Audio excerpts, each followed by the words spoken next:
आवाज तेरी नहीं समझ में आ रही है।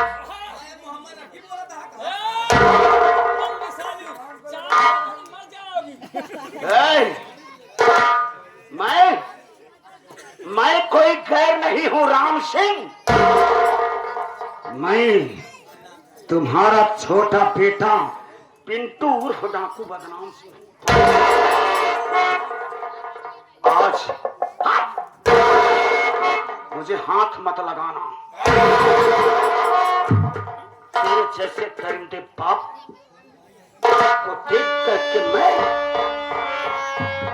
मैं दुनिया वालों को क्या बताऊंगा, क्या कहूंगा कि बाप बाप क्या होता है।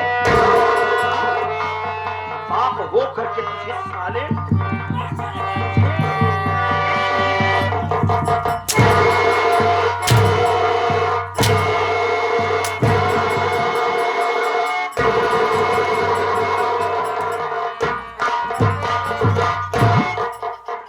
तुमसे जितनी बात पूछूं मेरी बात का सही सही जवाब। मेरी मां संता देवी की हत्या किसने किया था? बबलू मजदूर ने किया था। एक नौकर आकर ना पूछो ना बताओ क्या? ए प्रमोद, मां ससुर किसको पहले अगर एक भी शब्द ज्यादा बोले मां ने किसकी खाल खींच ली।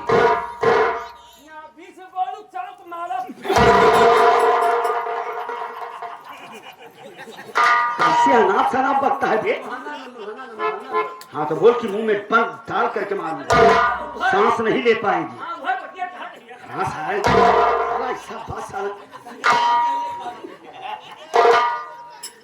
बता, मेरी मां संता देवी की हत्या कौन किया था? तू किया था या बेचारा बबलू मजदूर किया था? बोल। बता रहा हूँ जो तुम्हारी माँ की संता देवी का हत्या मैंने किया था, बबलू निर्दोष था। मुझे मालूम था, मैं अपने आंखों से देख रहा था जब तू दो तल्ले पर ले जा करके मेरी माँ को एक तमाचा मारा। मेरी माँ बेचारी जमीन पर गिर पड़ी, नीचे गिर पड़ी और लाश को उठवाया बबलू ले जाकर भट्ठे में डलवाया। मैं ये सोचा अगर मैं लाश को उठाकर मैं फंसाऊंगा, उसके भट्ठे में बबलू मौजूद था।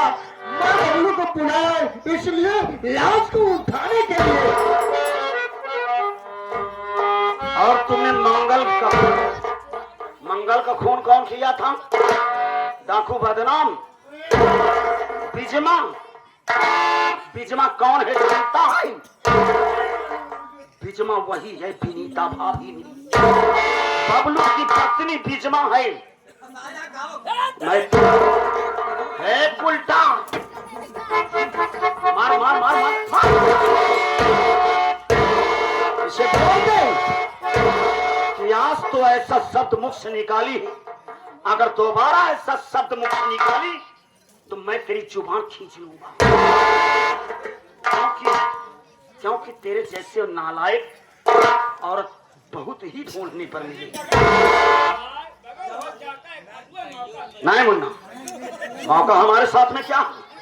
हमें क्या? नहीं, जान से मारना ठीक नहीं, पागल हो गया है। उधर बबलू भैया की फांसी होने वाली है, याद है कुछ?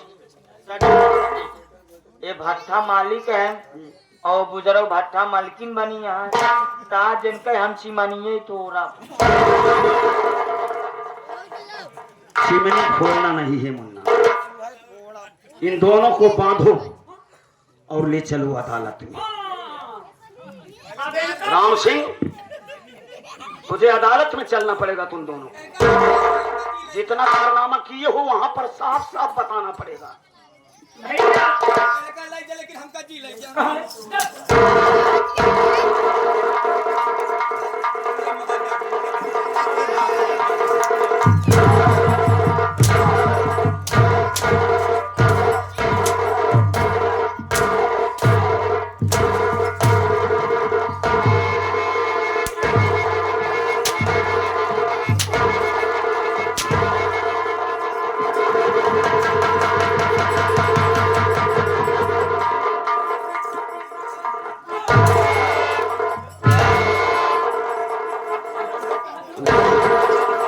जाता है तो सोहरावत है। बुढ़ाई गया सारे तू बाप है ना, बांध उसको साले की बांध।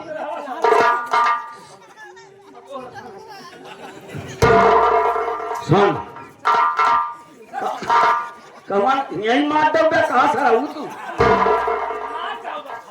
इन दोनों को लेकर चलो। शेराम प्रमोद, तुम लोग जाओगे अदालत में लेकर। हाँ मुन्ना, मेरी बंदूक अदालत में इन दोनों को लेकर के तुम दोनों जाओगे। मैं भाभी को लेकर के मैं कहीं जा रहा हूँ। जाओ, पूछोगे नहीं कहाँ जाओगे? देखो मुन्ना, ये मेरा बाप है, इसकी साले की चाल मैं अच्छी तरीके से जानता हूँ। ये अदालत में भी कुछ कर सकता है, इसलिए अगर झूठ बोले तो हित पर गोली मारना साले को। मुझे ऐसा शक हो रहा है कि वहां से भागने की कोशिश करेगा। हम भाभी छुप करके बैठेंगे मुन्ना, इसको लेकर चलो अदालत में, चलो।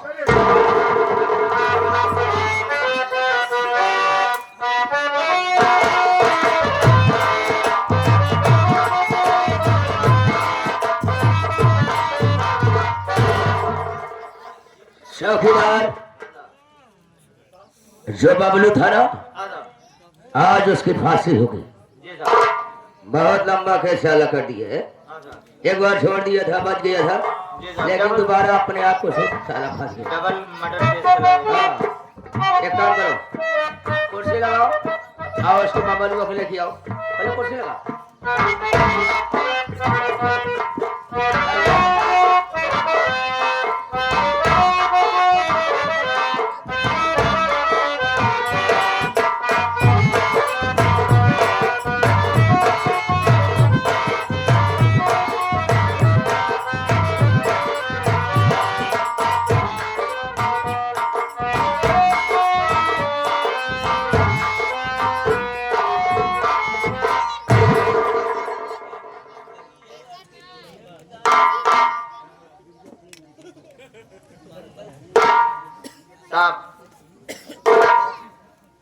आ गए।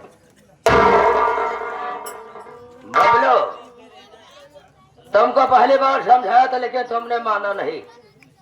आज तेरी जिंदगी की अंतिम और आखिरी घड़ी है। वो कैसे? कोर्ट से आदेश आया है, आज तेरी फांसी हुई। जानता हूँ साहब, लेकिन क्या करूँ साहब, शायद मेरे किस्मत के किताब के पन्ने में यही लिखा है साहब। अगर किसी को याद करना चाहता है तो 5 मिनट का मौका तुझे देता हूँ, याद कर ले। अगर कोई किसी से मिलना चाहता है, कुछ खाना चाहता है तो मुझसे बता सकता है। साहब, ना तो मेरी कुछ खाने की इच्छा है, नहीं पीने की इच्छा है साहब। इच्छा थी मिलने की साहब, लेकिन कहाँ मैं मिल पाऊंगा।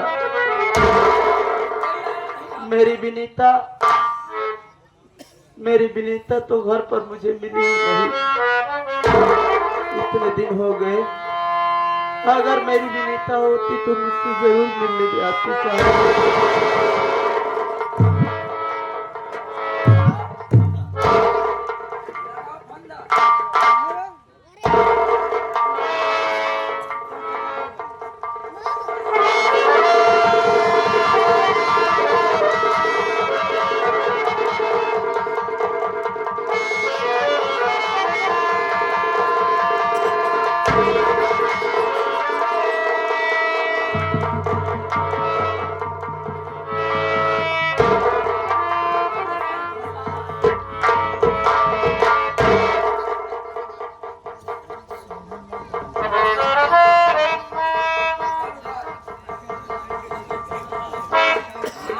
बोलने चल रहा हूँ।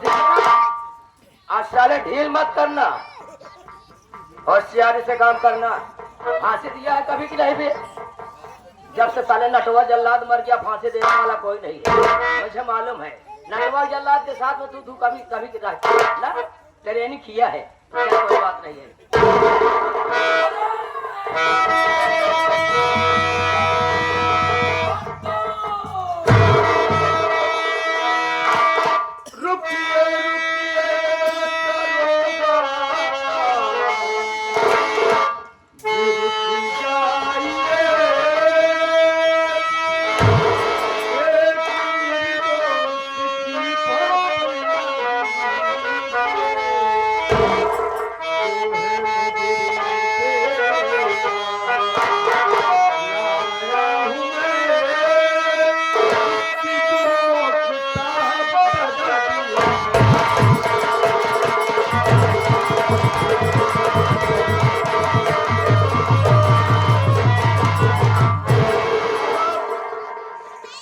निर्दोष है, जो असली कातिल, जो असली मुजरिम है, उसको मैं साथ लाया हूँ। आपकी इजाजत हो तो मैं पेश करूँ।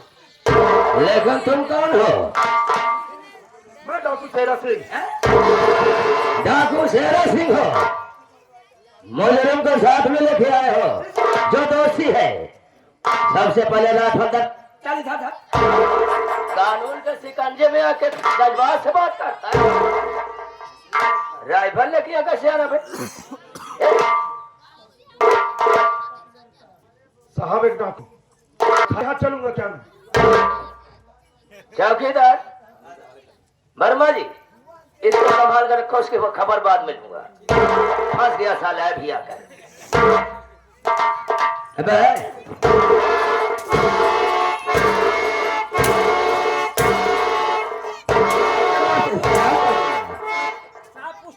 इधर आओ। ऐसा ने बोखाली की तरह बैठो रो मत। क्या मैं प्रधान हुआ, वो भट्टा मालिक हुआ? कैसे तू फंस गया मेरा?